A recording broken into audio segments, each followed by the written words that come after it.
I love you so, so, so, so, so, so, so, so much, Bear. Girl, I'm not taking the Emmy home. I'm not taking the Oscar home. I'm not taking none of the awards home. Baby, not after that. Not after that. Hey Tay, can you pick up the phone real quick? I gotta talk to you about something. Thank you. Hey, it's Tay, and we are back with another video today.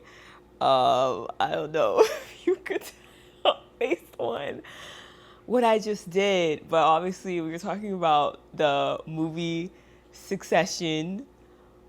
God, y'all, like, before we get into it, let's just say I have not been able to sleep because of this movie. And I saw it almost a week ago, okay? I haven't been able to sleep. I haven't been able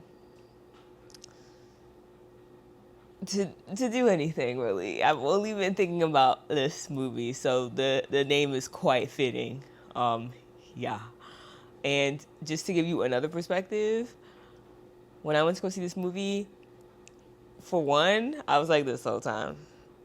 You know how when you go see like a horror film and you're like, girl, I was like this the whole time. And I'll explain why. I wasn't like this. I was like this. I'll explain why.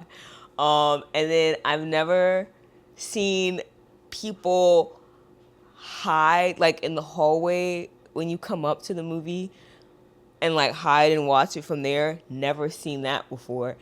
And as soon as the movie ended, I mean, as soon as the credits went up, boom, people got out of their seats and they left. Whoa. Did you guys want to leave that bad? I've never seen this type of reaction before. And when I went to the bathroom after, my my boyfriend said that he saw a couple walk out and the boyfriend was like, oh, and the girlfriend was like flipping his back. Is it ever that serious? It is. It is. And I'm going to explain why. Because this movie, it was ridiculous, okay? It was straight up ridiculous. And you know what? Enough explaining about the reaction. Let's get into it. So, what is obsession? And okay, actually, before we actually get into that, I have a new buddy with me here today, Chopper, and I have him because he's brave. And I also need to be brave explaining this movie so I don't get scared all over again. But okay, let's actually get into the movie, right?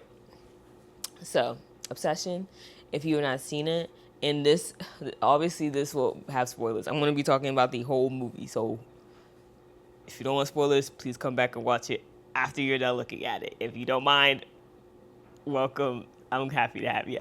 But, okay, so Obsession is basically this guy is in this group of coworkers, right? And, you know, he lives a pretty basic life. But the main premise of the movie is that he makes a wish. And he wishes for this girl named Nikki in this coworker cohort to become madly in love with him, right? And the whole premise of the movie is basically like, would you really want your truest wish in your heart to come true? And are you willing to actually put up with what you have wished for, right?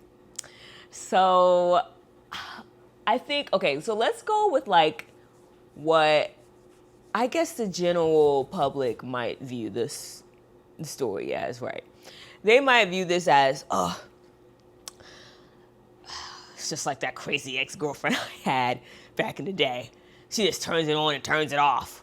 You know, she's crazy one day, and then the next she's lovable. It's like I just can't get through, but you know what? I still love her though. I still love her though. You know, at the end of the day, that's still my girl. That's still my girl. I still love her. And also, I guess the most baseline, if you only view the story from the main character's point of view, which is Bear. I guess it's like I said, like, would you really want your truest dream to come true? Is that really what you really want? Truly. Now, I think this movie was so terrifying to me is because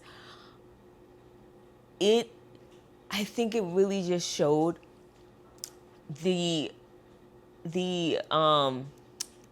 autonomy of a woman being stripped from her and seeing how that plays out in real time.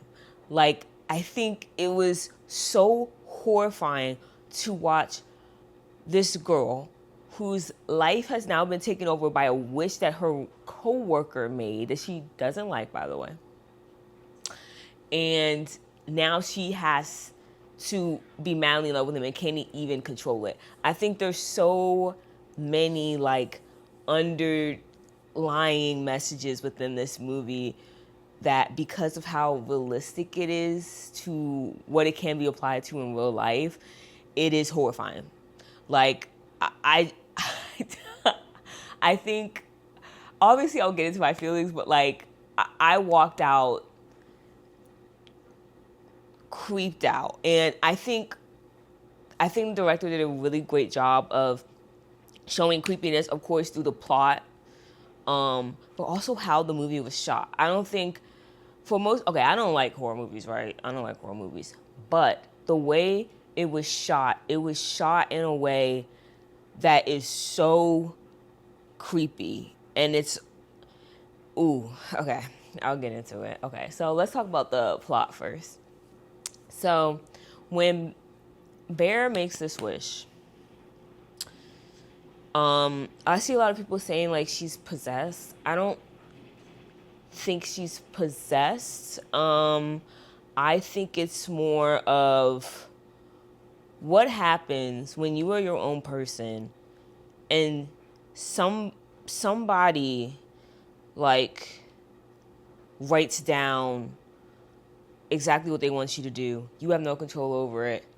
And now like their thoughts are in your head, and how they feel is now in your head, and also how they want you to act is now in your head, and you can't help it. Whoa.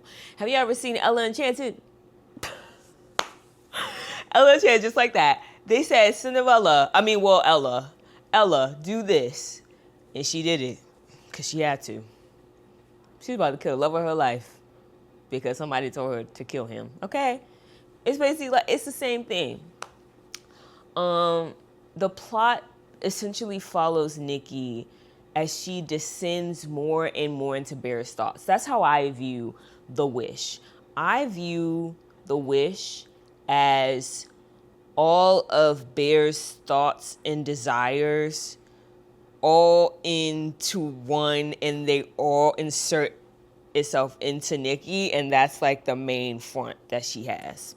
So like, I think in the beginning of the movie, there were several times where she was talking.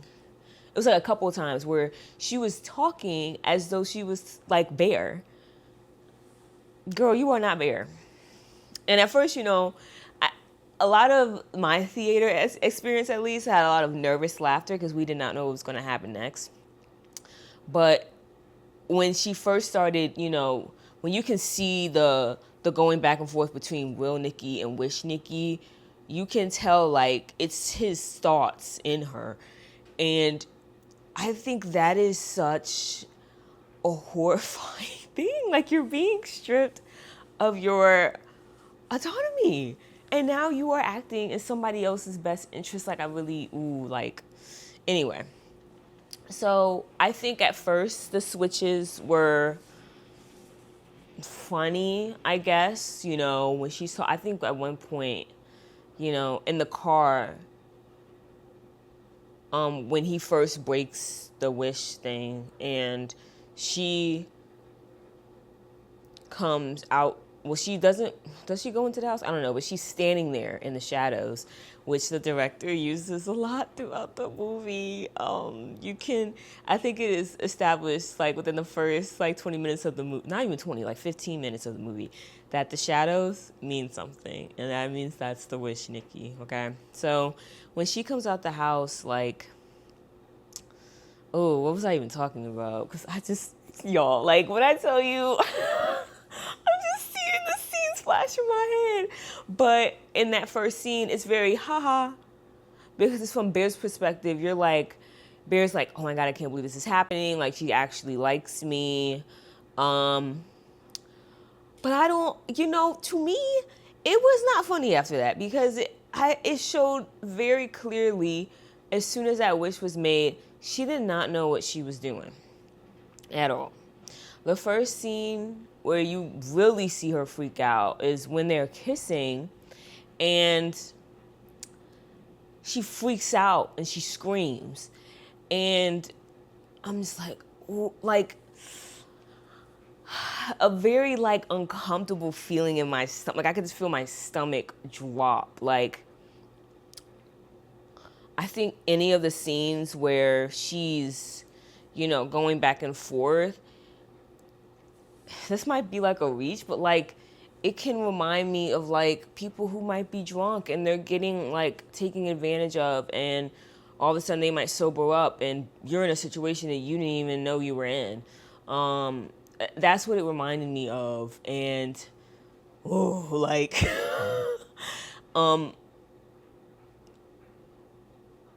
and I just, the whole thing just reminded me of like abuse and violence. Like Bear was committing abuse towards her the whole time. Like, I don't care what anybody has to say. I don't care.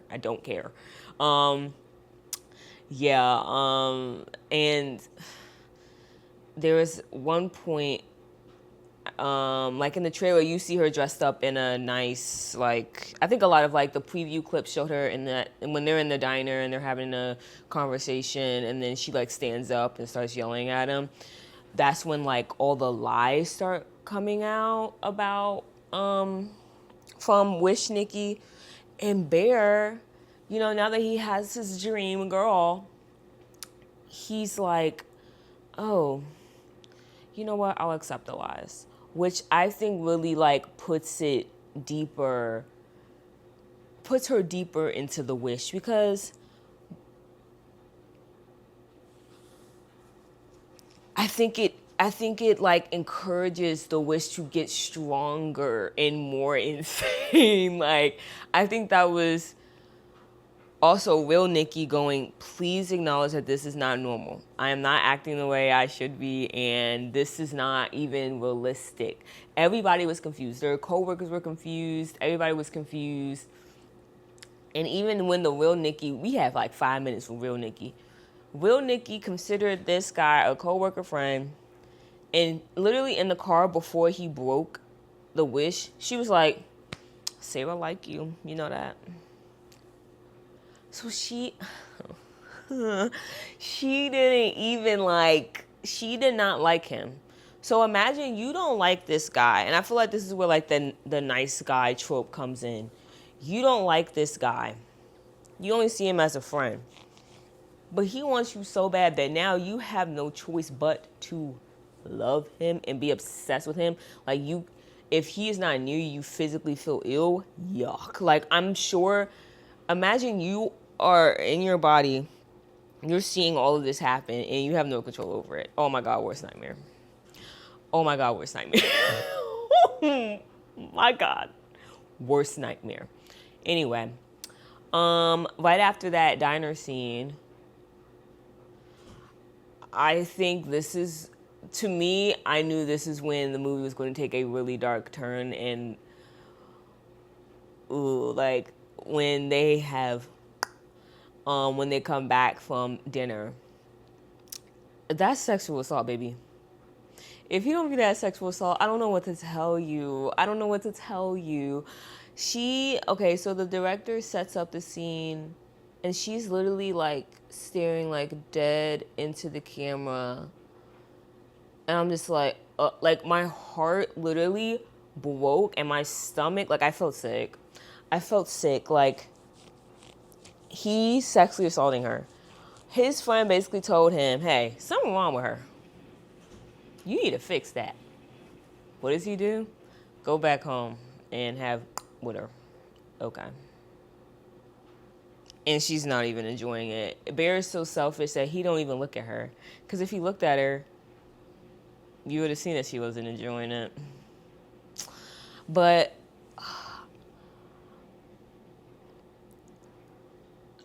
and then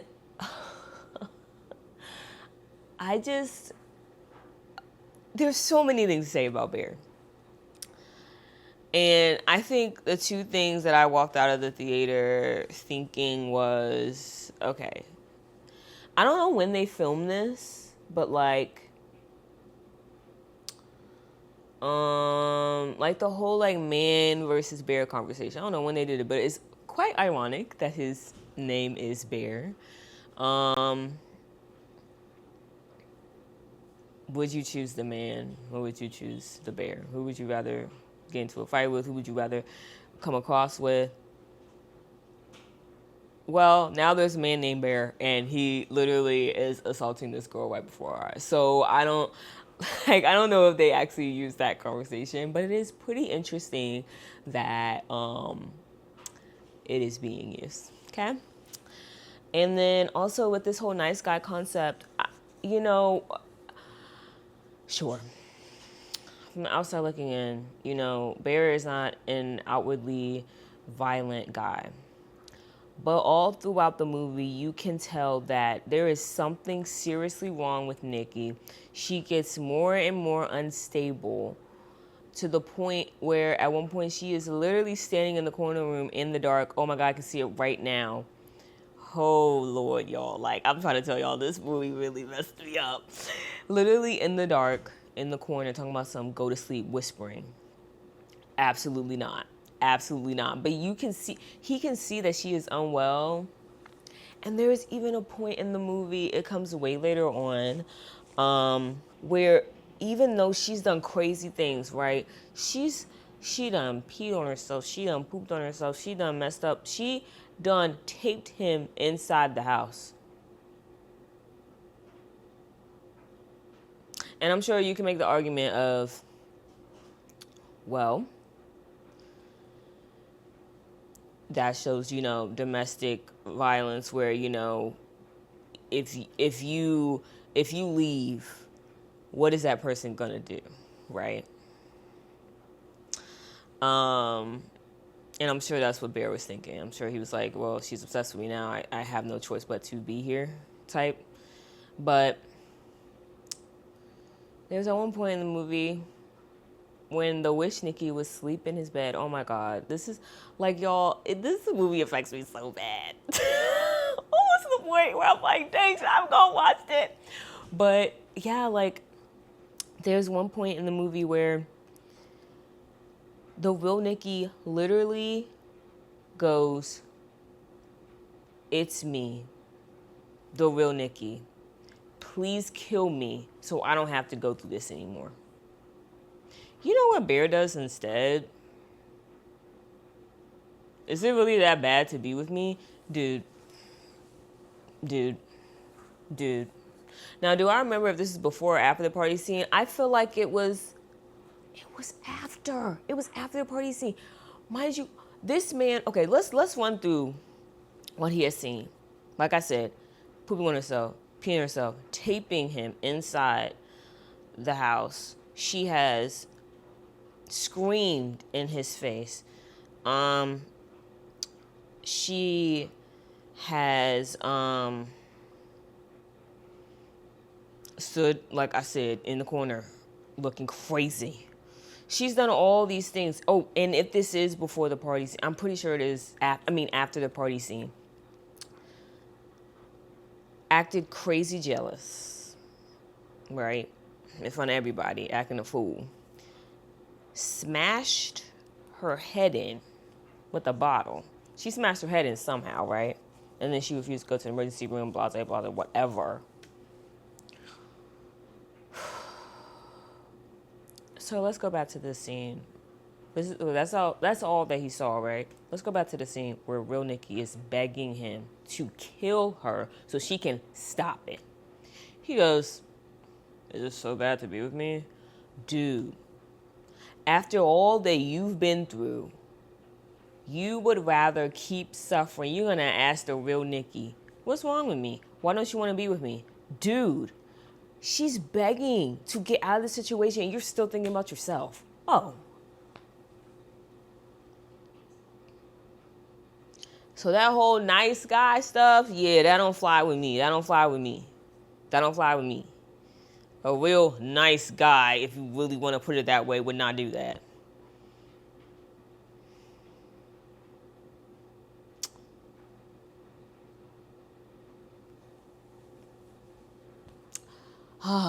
Yeah, I think the whole, and I guess going into Bear's perspective, yes, he's acting insane, but it also gives him an ego boost. I don't know his dating history before this, but let's just assume he's a loser because he's acting like one. You now have this charismatic girl. There we go. Who gets along with everybody. Nice, sweet. You now have her. She is now obsessed with you. When y'all are in public, they can see that. She's all up on you. She's kissing you, whatever.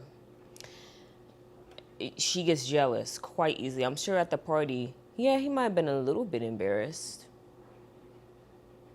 And he probably at that point realized, like, yeah, like, I cannot leave her alone. Because I think before the party, she was screaming, like, you better let me come to this party, basically. But even though, yes, he might be scared and everything, it has to be an ego boost. I finally got my girl. I'm finally doing my own thing. She loved me. I love her. You know, that's what it gives. I think it's all an ego thing. Is Bear a victim? Yeah. But the whole time, to see Nikki literally fight, like every single time she contradicted herself, and that was very, very spooky when she did it.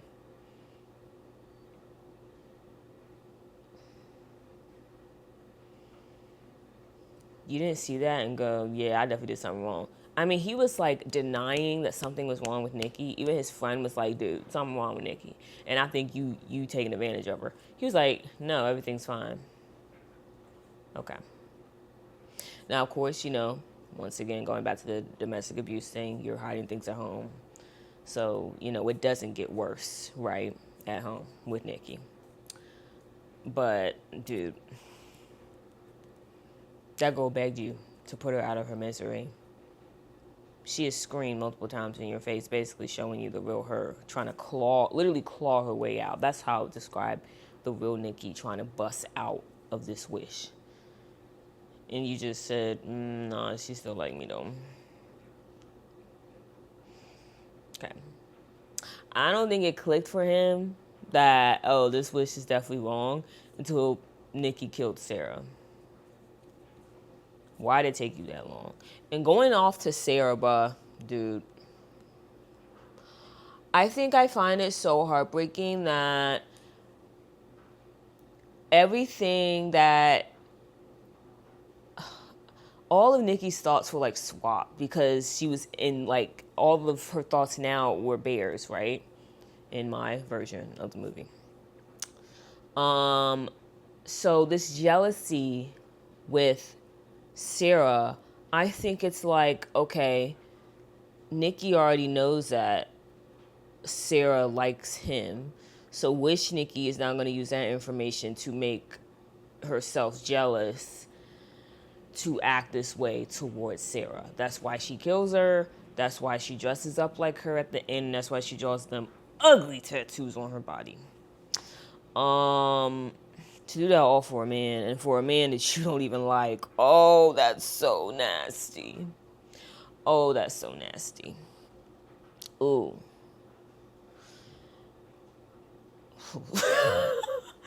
Y'all, I really am struggling. Like, seeing all this play back in my mind, no bueno. But yeah. But for her to wake up finally after Bear kills himself and see the destruction around her, that's not even her fault. She was just trying to get herself out. All of her actions throughout the movie was literally Nikki, the real Nikki, and the wish Nikki literally fighting each other. And also in the same vein, both of them being frustrated with Bear because real Nikki obviously did not like Bear. So of course she's gonna be mad at him. You're assaulting me. You're sexually assaulting me. And here I am, right? Now having to go through all this. Then Wish Nikki is upset because Bear, surprise, surprise, doesn't actually love her. He just liked the idea of her. And now that she's acting this way, she's like, dang, he don't even like me. So of course Wish Nikki's now upset. Dude. So after, I don't even know where I left off because now I'm just upset. But Bear, when he kills himself at the end, real Nikki wakes up. This man has ruined her life. She has now killed somebody. Her dress, the woman that she killed, her dress is now on her body. She killed her other coworker. All her coworkers are dead in one room. Ian, the other coworker, he dead over there. Bear dead. She pushed him off. Sarah is literally faceless in the other room, propped up. How do you wake up to this nightmare? Because I'm sure, like, even though, the more, Wish Nikki got mad, I feel like the more, like, the real Nikki got suppressed. And the more Wish Nikki was like, dude, like, you wanted this, so, like, let's have it, Imagine waking up and your whole life is ruined because of some man. Oh. Worst nightmare. Okay, let me talk about why this movie was creepy. To me, as a person who does not like horror film, if I ever watch a horror, I'm not usually affected by this. I might, be scared then, but not for several days straight. So, okay, going back to why I said I covered my face up like this most of the time, the director used the rule of thirds very well in this movie.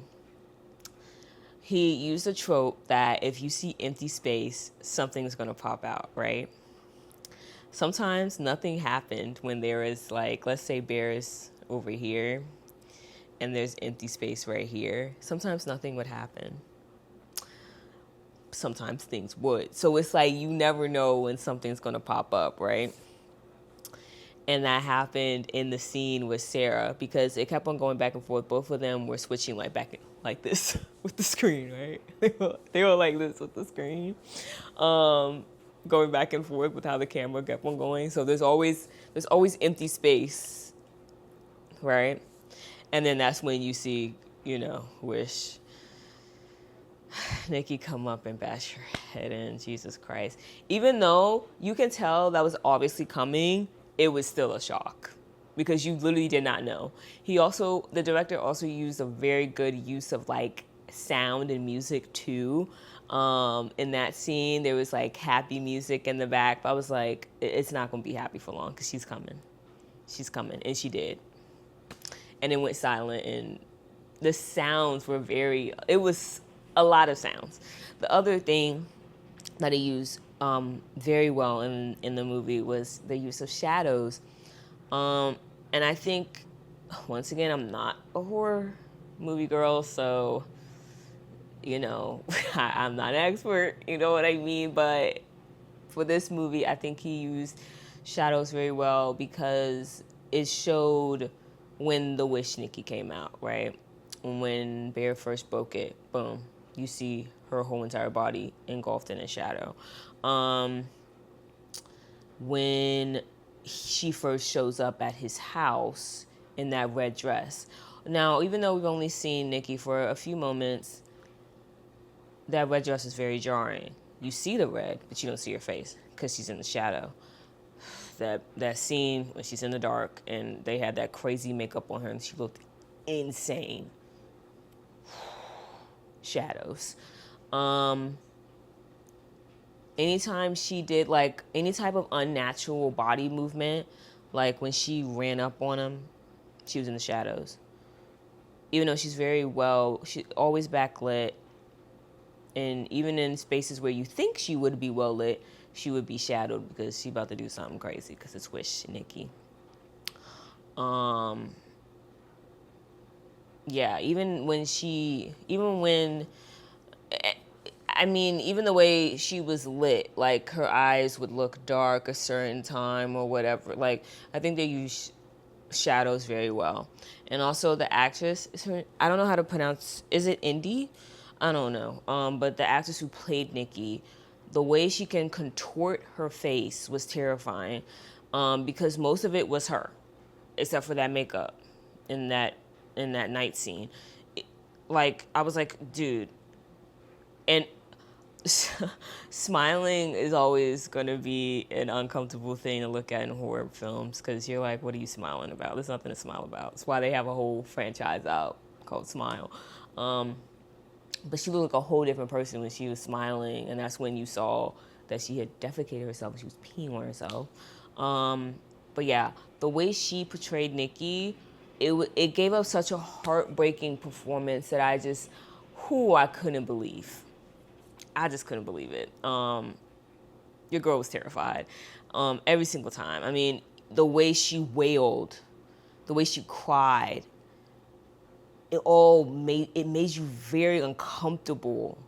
Yes, she had her funny moments, like even when she was Wish Nikki at the party, and she was like, "Ha ha ha, guys, I'm just joking." You know what? Fine, I'm not joking. Deal with it. That was funny. That was funny. Like, there was funny parts in the movie that, were in as funny, but like, if I was laughing at any other point, I was nervous about what was gonna come next. Like, I was just like, ooh, like, I'm the type of person who might laugh through like awkward and scary moments. So like, that's exactly what I was doing. But yeah, I think she portrayed her in such a haunting way that really made my heart break, because it really just shows so many different situations that women can go through. And like the fantasy of, not even a fantasy, but like the horror, the nightmare of what could happen if a man gets his way. And they showed all of that in one movie.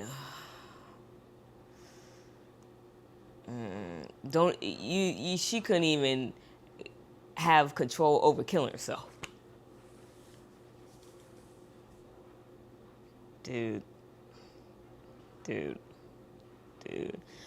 Oh my God. If I have any other thoughts, I'll add them to the video as I'm editing.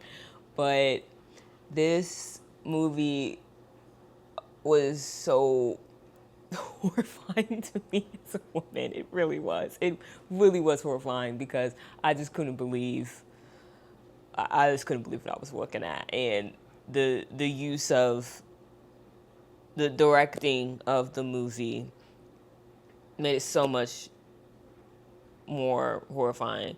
There were shots where Bear was looking at something and we had no clue what he was looking at, and we can just hear Nikki talking in the background like everything's normal, and then boom, the camera turns and like music like raises up like your nerves, and you see something that's completely not normal, but Nikki is talking like it is.